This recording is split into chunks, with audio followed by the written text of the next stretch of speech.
Ankemad, Hete Peru, welcome back to Kemetic Tuesday. I know it's been a while. I've been traveling. And as I've said before, I prefer these to be more quality than quantity. So if they're missing for a while, it's not because I've left Kemet. It's because I'm honoring Kemet by giving it good content when I actually have it. So today I actually want to talk about the supernatural within the Kemetic culture, the mystery system, the magic system, the power system, in what I know, in what I call the Wadjetization process. Now, understand Wadjetization is a term I made up for something that I saw. I don't know how to pronounce it in Medu Netter yet. So if any Kemetic scholars are watching and you're cringing, that is why. So, Wadjetization. First, let's talk about Wadjet. Wadjet is the Netcher or goddess of protection and power, typically depicted as a cobra on the forehead of royalty or divinity. Usually, she's protecting pharaohs or gods. Either she's on their forehead of their crown, or she's on the sun disk on top of their head. She's called the Eye of Heru and is the patron of Lower Kemet. Now, many people have drawn some comparisons to Wadjet in the Kemetic culture and Kundalini within the Hindu culture. And I kind of want to discuss the difference between the two because they aren't actually the same.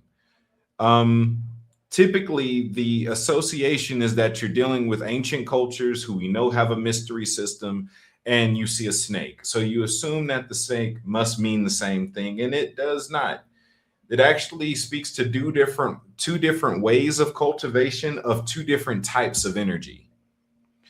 So Wadjet and Kundalini are similar, but different, not just because of culture. It's not just saying, oh, this one's Egyptian and this one's Hindu. That's why they're different. It's much more than that.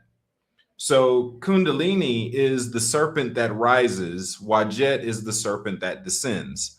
Wadjet and the Wadjetization process is the reception of higher power into the body that occupies the crown and the first eye.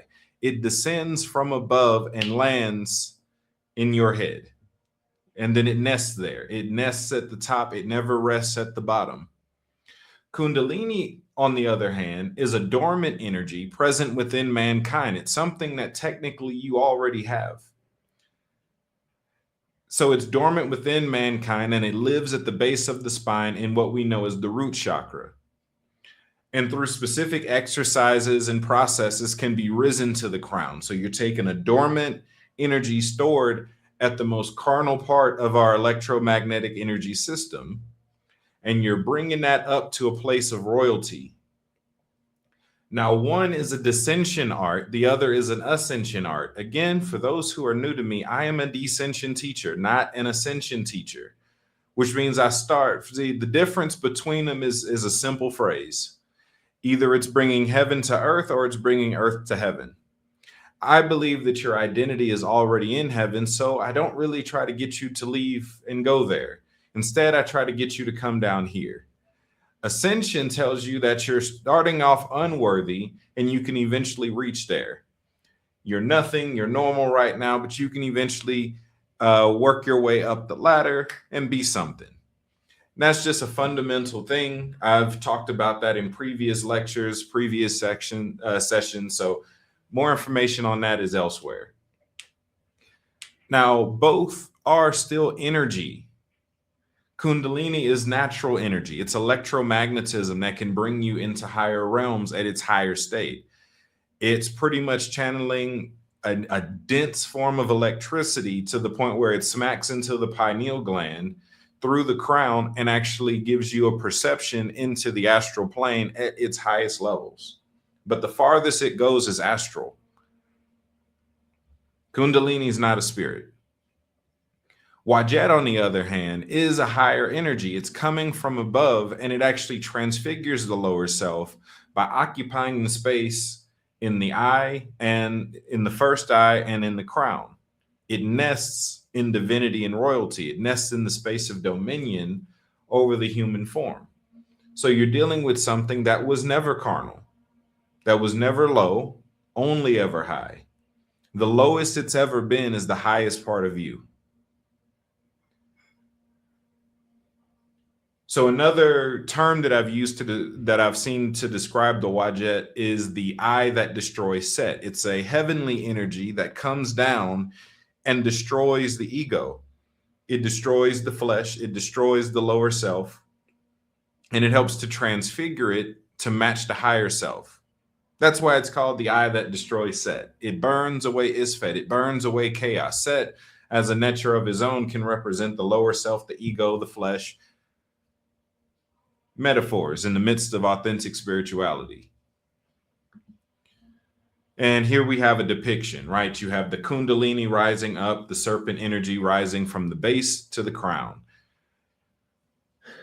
Then you have the winged serpent coming from the heavens down to earth. It's making a descent similar to Kukulkan or Quetzalcoatl, another descension teacher, not ascension teacher. It's the serpent that descends, not the one that rises. It speaks to a place of origin. And origin really makes the difference in this. Because in the origin, you see the philosophy.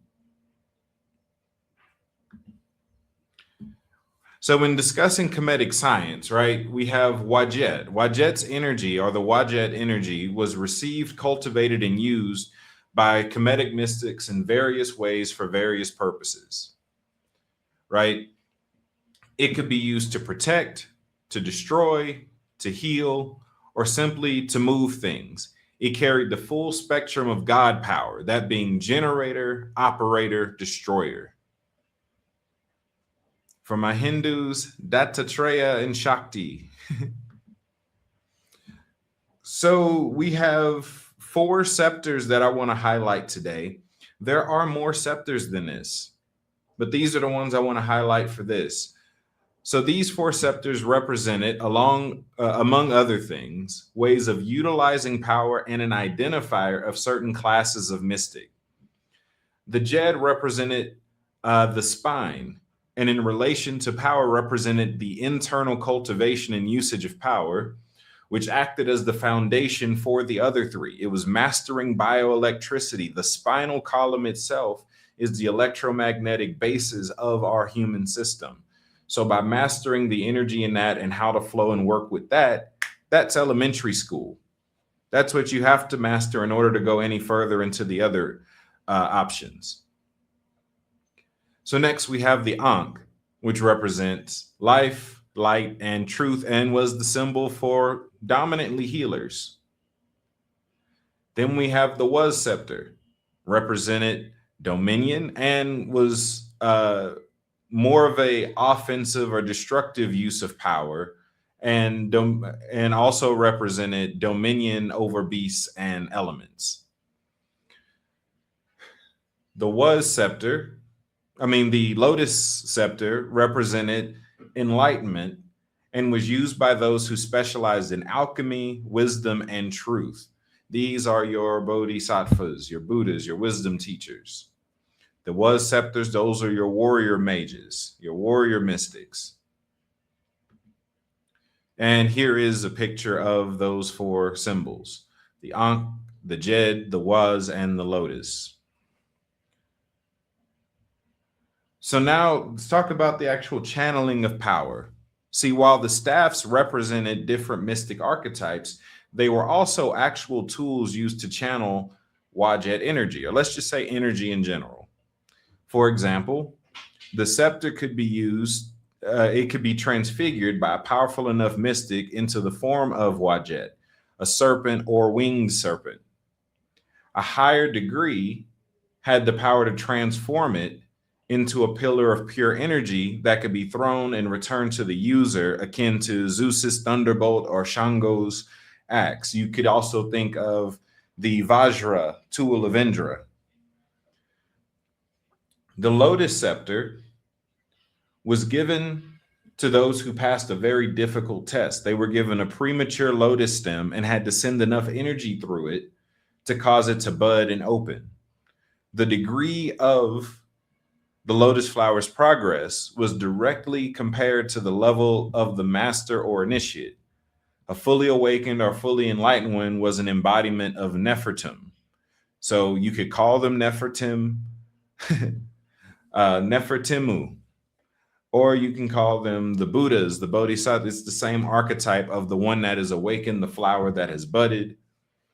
Again, speaking to the difference between Atum and Nefertum. Atum being divinity, all within us in a potential form, but still in an ignorant form, and Nefertum being Atum that fully knows who and what he is and is fully awakened to the power within. Now, all of this should sound familiar, especially the staff and scepter talk. Yes, my biblical scholars, Moses and Aaron. So Moses and Aaron were Kemetic mystics. Moses to the degree of not speaking Hebrew. This is why Aaron was his translator. It's not because he had a stuttering problem, is that he spoke Medu Neter, which is a stammering language, and not Hebrew. So not only did he not speak Hebrew, but he sculpted Hebrew culture after the Kushite Kemetic culture that he spent over 80 years in. Moses was trained in the ways of the Egyptians and was even praised for it in the New Testament. In the book of Acts, it actually says, and Moses was learned in all the wisdom of the Egyptians and was mighty in words and in deeds. They are praising him for something that modern Christians demonize in the New Testament. So now we have other occurrences. You have Moses and Aaron's famous showdown with the magicians in Pharaoh's court, where they turn the staffs into snakes.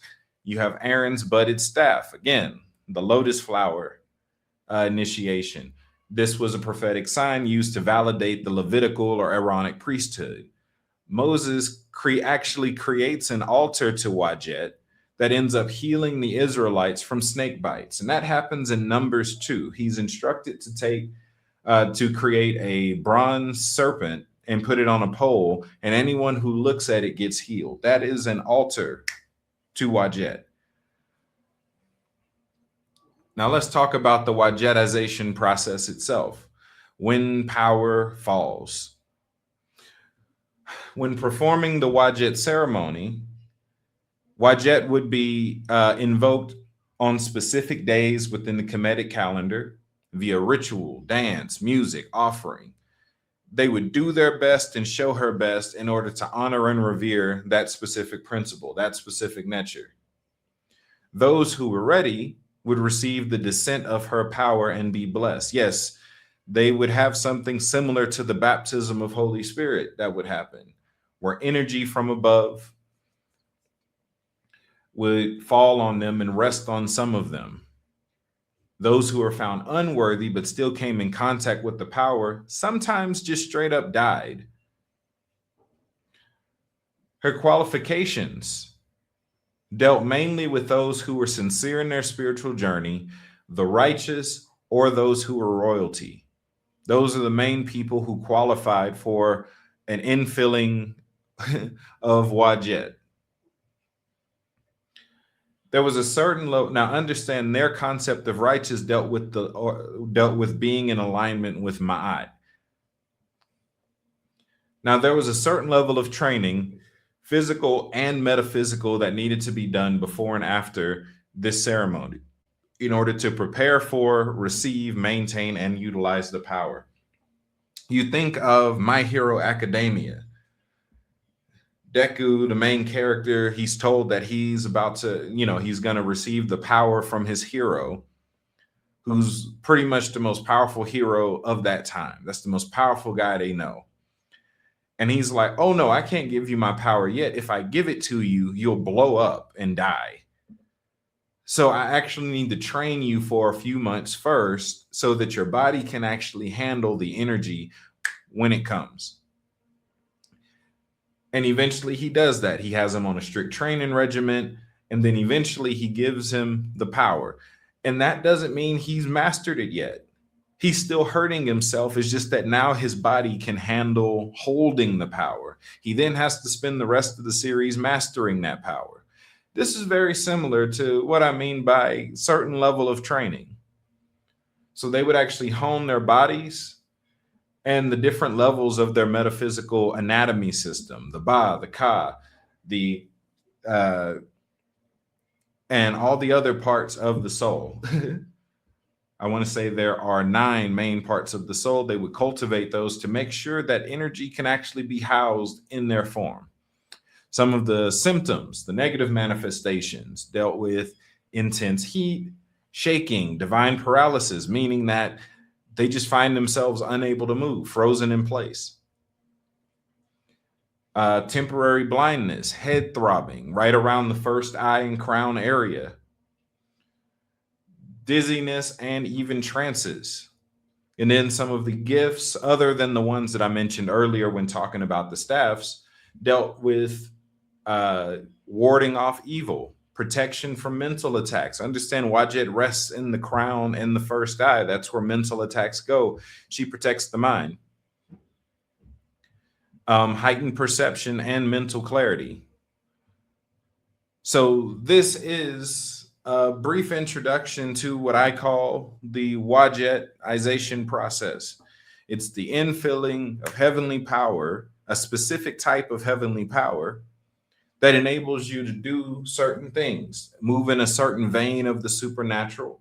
And understand this, for the Christians that may watch this, this isn't witchcraft. This is very much the same science that Moses used and was allowed to keep after he left. He was serving a God that believed that witches deserved to die. Suffer not a witch to live. If it was witchcraft, Moses would have died too. He wouldn't have actually been empowered by that same God to do those same practices just a little bit better. So that's all I have for y'all this week for Kemetic Tuesday. Hopefully you learned something, you were inspired by something that I shared here today. And please leave in the comments down below, what are some topics that you'd love to hear me cover on a future installment of Kemetic Tuesday? With that being said, y'all be blessed. Wadjet, An Kunjab Seneb.